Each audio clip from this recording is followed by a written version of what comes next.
हात लावायचा अधिकार कोणत्या कर्मचाऱ्याला आहे? अहो पोलिसांना हात लावायला जमत नाही, महिला पोलीस लागते तिथं. म्हणजे मारायचं डायरेक्ट आदेश आहे का? कोणत्या बेसिसवरती तुम्ही महिलेवरती हात उचलता? कोणता कायदा तुम्ही शिकला असेल? अनेक जण म्हणतात त्याला बाजूला ओढा ओढा त्या बोलण्याची लँग्वेज आहे. ऐका ना, तुम्ही काय बोलायचे ते बोला, पण हात कसा काय लावला? हसायला लागले पुन्हा ते सगळे. आणि बरं एखाद्या गरीबावरती अन्याय केल्यानंतर तिच्या अवस्थेवरती हसणारे एवढे भिकारचोट लोक आहेत. व्हिडिओमध्ये त्यांच्या नगर परिषद आली.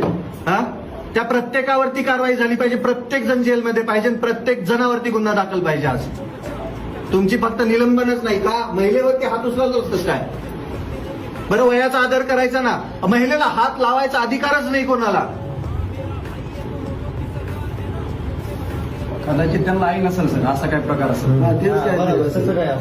स्वतःच्या आईवर प्रत्येक ठिकाणी प्रत्येक गोष्टीमध्ये फक्त गरीबच दिसतो का तुम्हाला? सर ऑलरेडी त्याच्यावर कारवाई चालू आहे गणेश पगारेवर.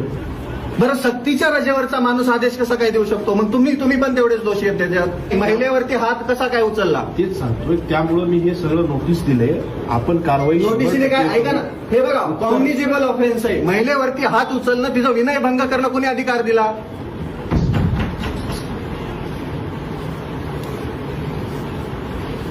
तुम्ही गुन्हा कधी दाखल करता? त्यांच्यावरती गुन्हा दाखल झाला पाहिजे. सगळ्यात पहिली गोष्ट, महिलेला फरफटत नेऊन महिलेवरती हात